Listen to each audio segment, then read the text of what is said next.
In today's video, I'm going to teach you how to get API keys and tokens for Trello. We'll walk through Trello's PowerUps admin area to create a developer app and generate an API key you can use in your integrations. I'll explain what each screen is asking for so you can get set up confidently and avoid common snags. Start by opening your browser and going to Trello.com PowerUps admin. This is Trello's developer console for Power-Ups and custom apps. If this is your first time here, you may not see any apps listed yet, and that's perfectly fine.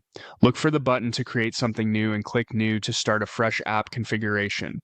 Give your app a clear descriptive name. Pick something you'll recognize later in dashboards, logs, and webhook settings. Next, choose the workspace that will own this app. Make sure you have the right permissions in that workspace. Ownership determines who can manage the app and access its settings.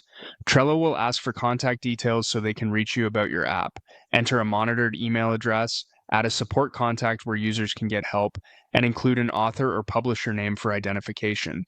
These fields help with accountability and support. Keep them professional and current. You'll also see a field for an iframe connector URL. This is used by Trello PowerUps to load your integrations UI. If you're not shipping a full PowerUp yet and only need an API key for backend or script use, you can still complete this form, but provide a valid URL you control so the app can be saved successfully. You can update it later as your integration evolves. When everything looks good, click Create. After Trello confirms the app is created, you'll see it listed in the admin page. Click into your new app to open its settings.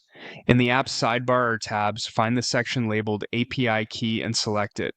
Now click Generate a new API key, then confirm by selecting Generate API Key. Trello will create a unique key tied to this app. Copy it immediately and store it securely in a secrets manager or environment variable.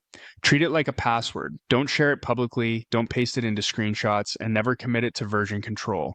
If you suspect it's been exposed, return here to rotate it by generating a new one and updating your systems. That's it. You've created a Trello app, opened its settings, and generated a fresh API key you can use with your integration. Keep your credentials safe, document where you've used them, and you'll be set for a smooth development experience.